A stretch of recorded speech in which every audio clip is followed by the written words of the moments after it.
à mon commandement. Galop.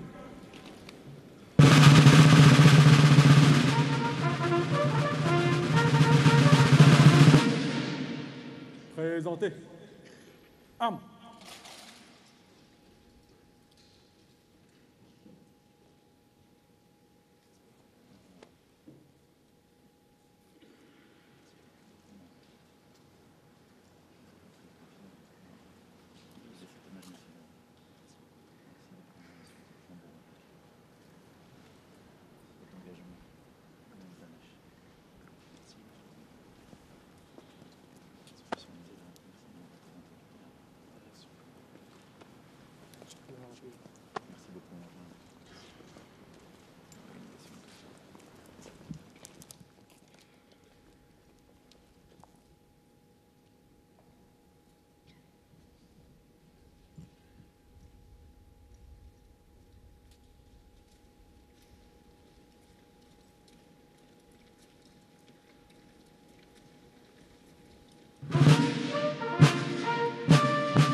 Reposez.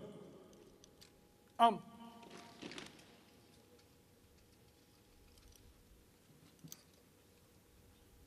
Repos. Calme.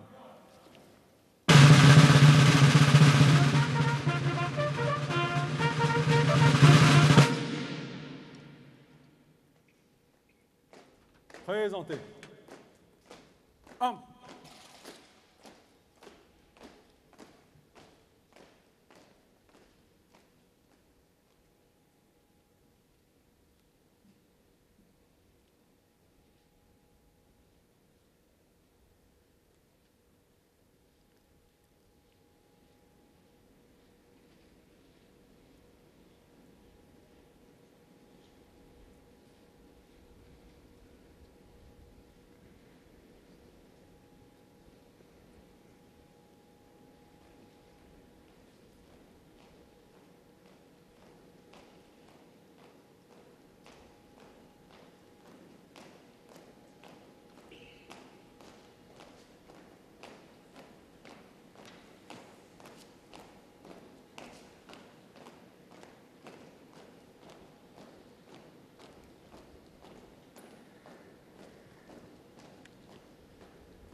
Reposez. Armes.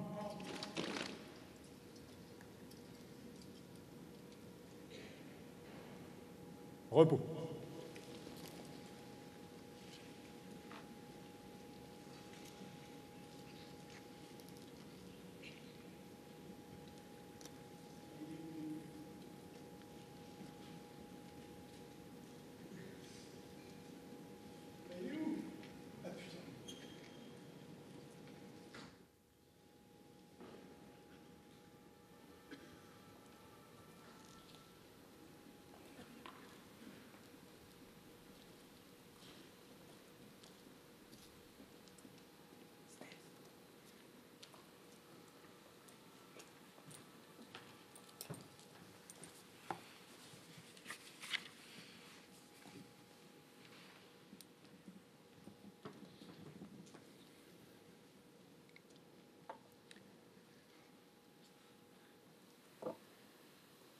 Le silence seul, aujourd'hui, accompagne le départ du général Georgelin.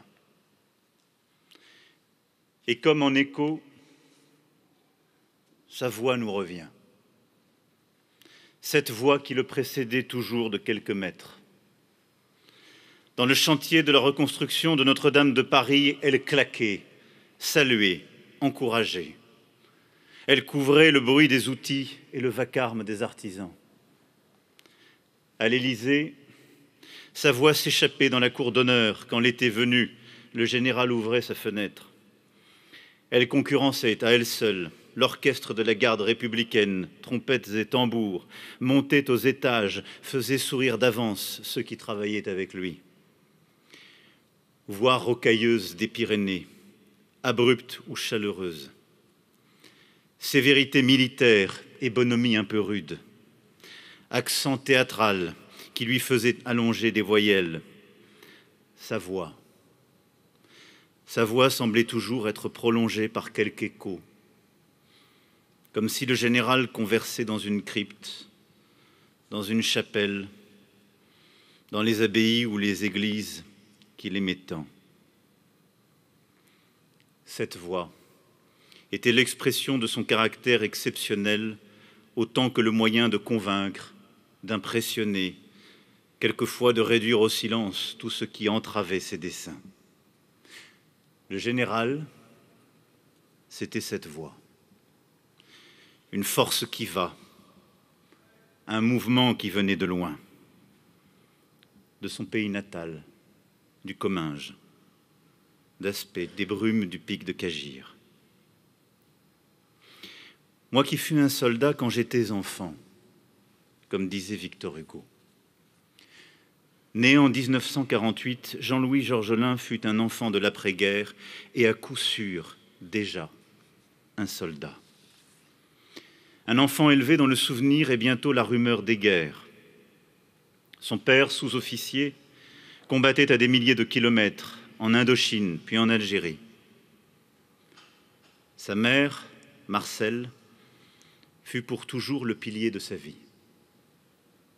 Ils attendaient, avec son frère et sa sœur, les nouvelles des combats. Et il resta peut-être à Jean-Louis Georgelin cette douleur et cette pudeur des gens qui attendent, qui marchent et qui espèrent. Mais comme il le répétait sans cesse dans un emprunt peu orthodoxe, là où il y a une volonté, il y a un chemin. Et Jean-Louis Georgelin n'était que volonté. Alors de ces rêveries de promeneurs solitaires, de cette connaissance intime du service de la patrie, le jeune homme fit sa vocation. Il devint fantassin. Entré à Saint-Cyr, il y devint élève officier de 1967 à 1969, dans la promotion Brunet de Sérigné.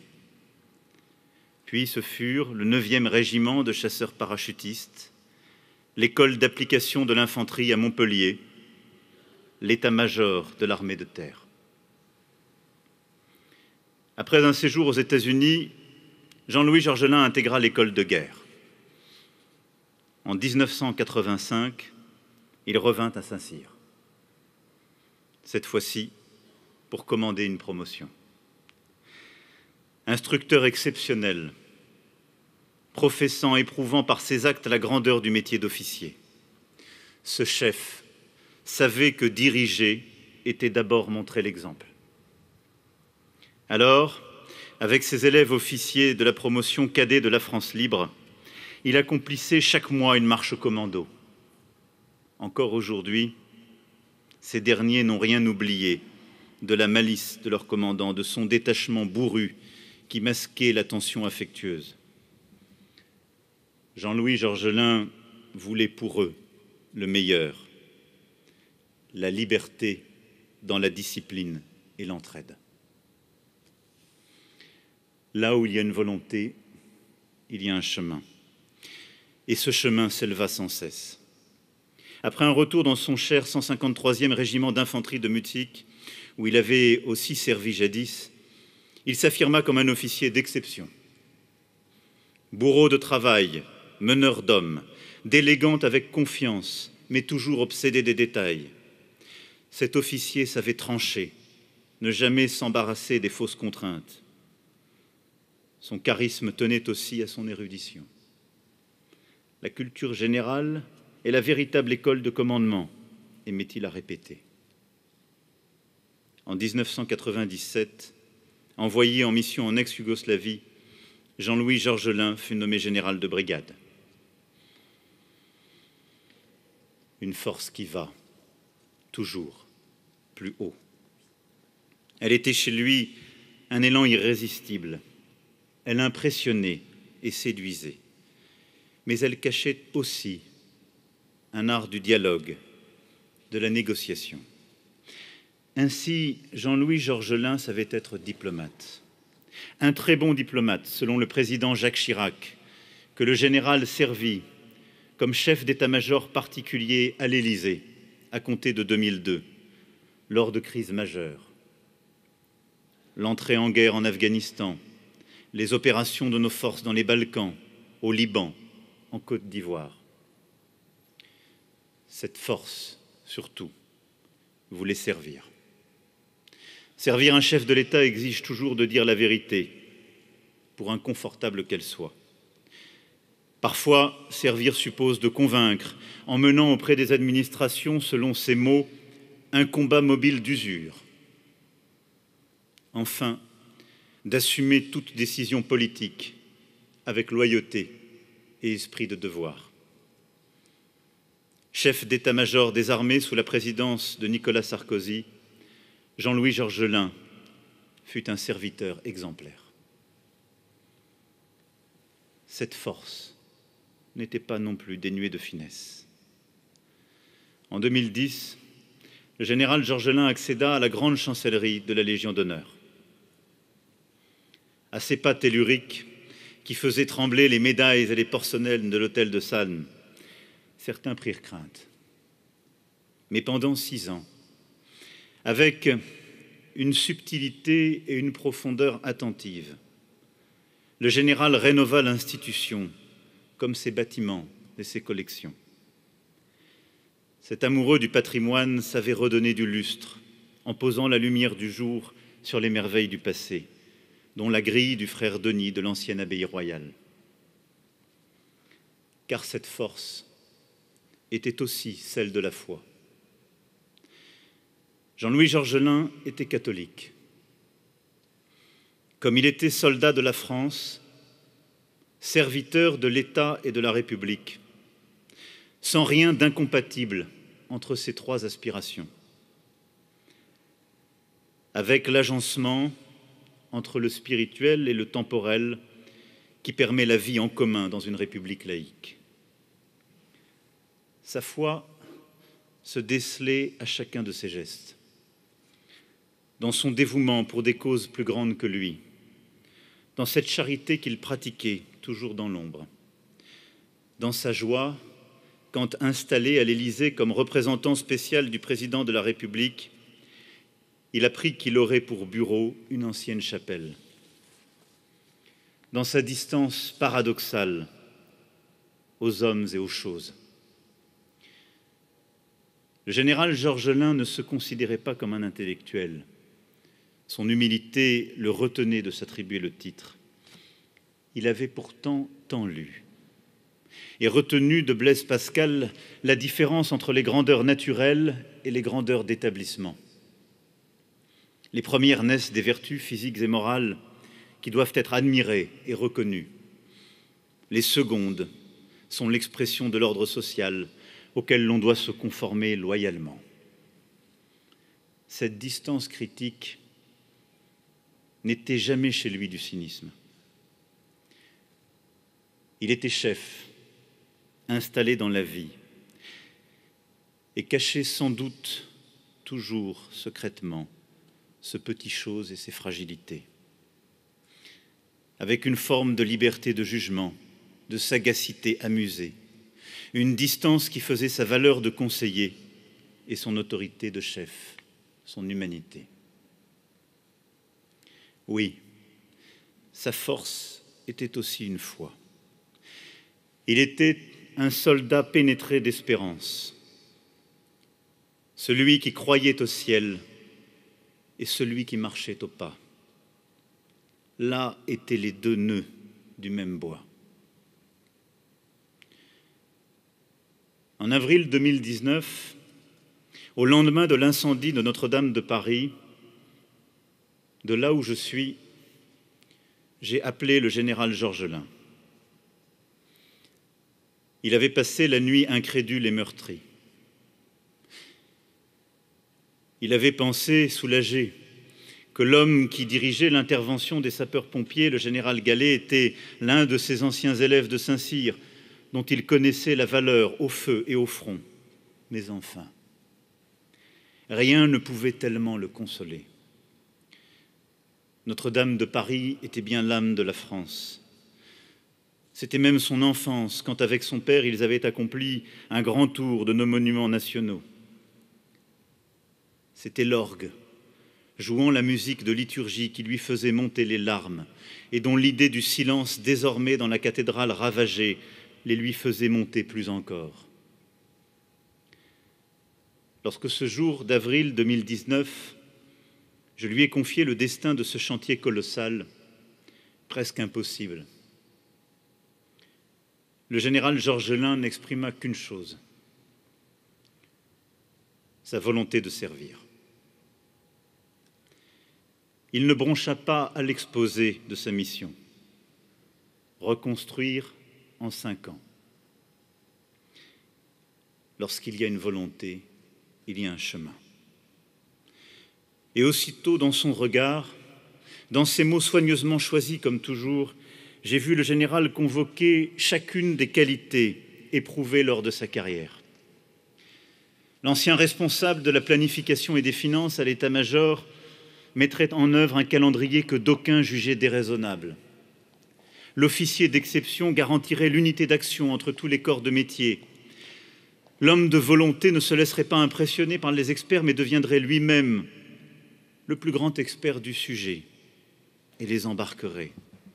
L'amateur secret de patrimoine veillerait à ce que le chantier fasse appel à des savoir-faire disséminés partout en France. Le diplomate paradoxal unirait les bonnes volontés de toutes les autorités temporelles et spirituelles. Pendant 4 années, le général Georgelin accomplit tout cela. Pour nos compatriotes comme pour le monde entier, il devint une figure familière. Le général de la cathédrale. Le 8 décembre 2024, nous retrouverons Notre-Dame de Paris, parce que c'est le vœu de la nation entière, et ce fut mon serment au peuple français. Et ce serment fut servi par sa volonté.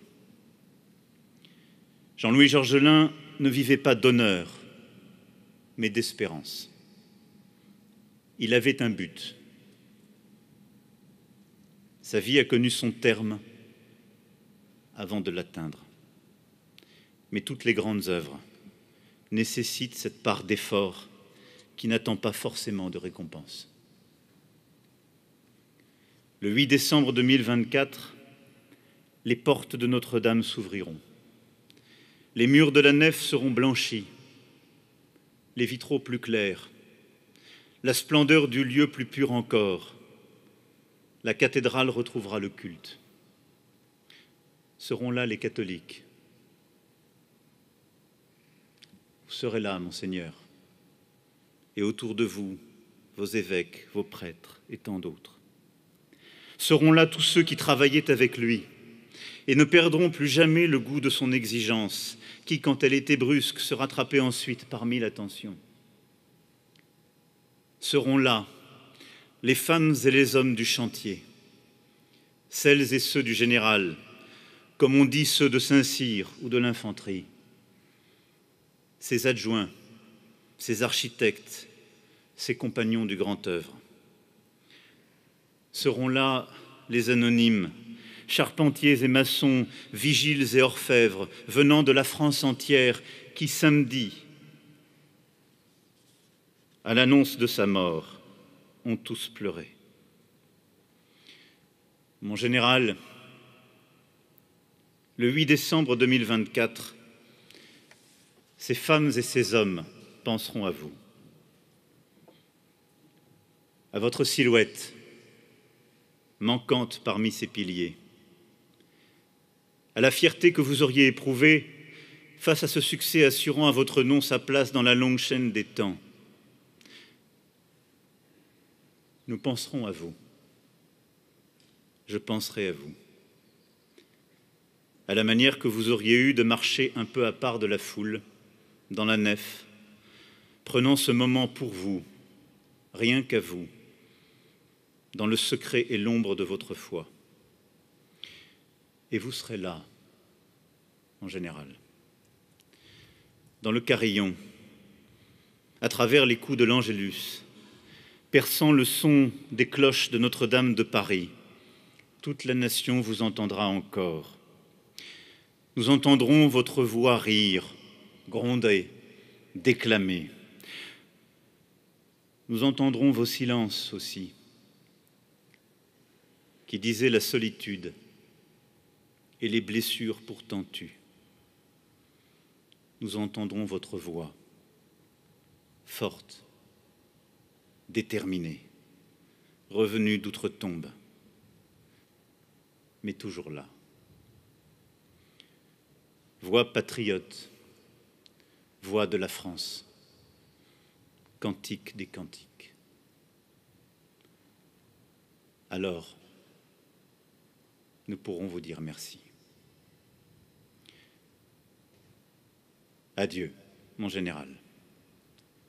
Vive la République. Vive la France.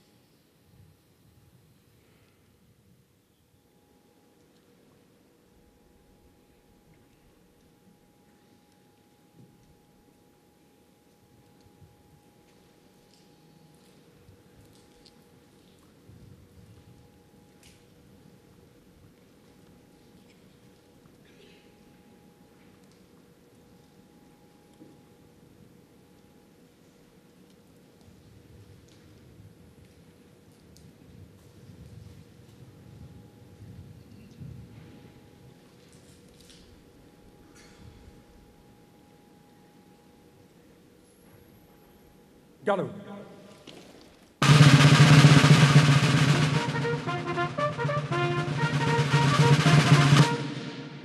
Présentez. Armes.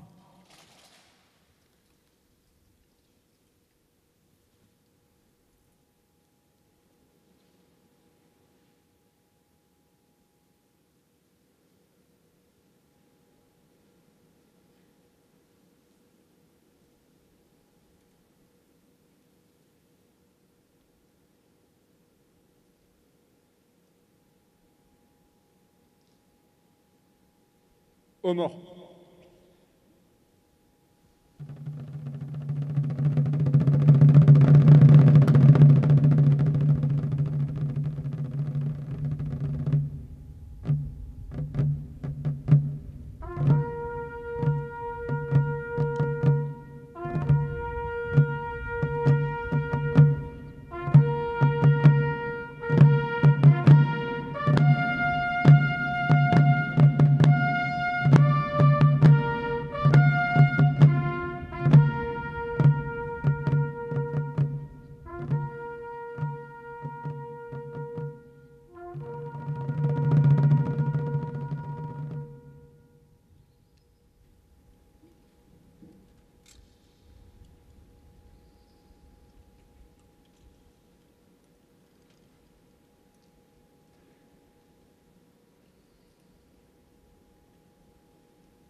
Reposez.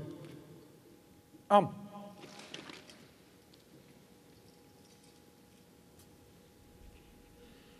Repos.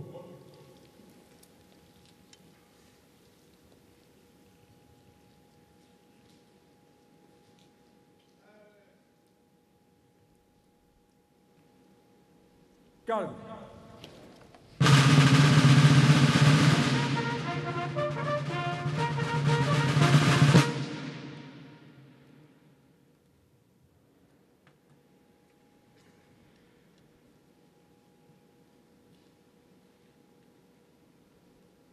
Présentez. Armes.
Reposez.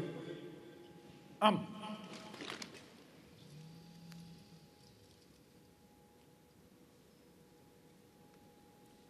Repos.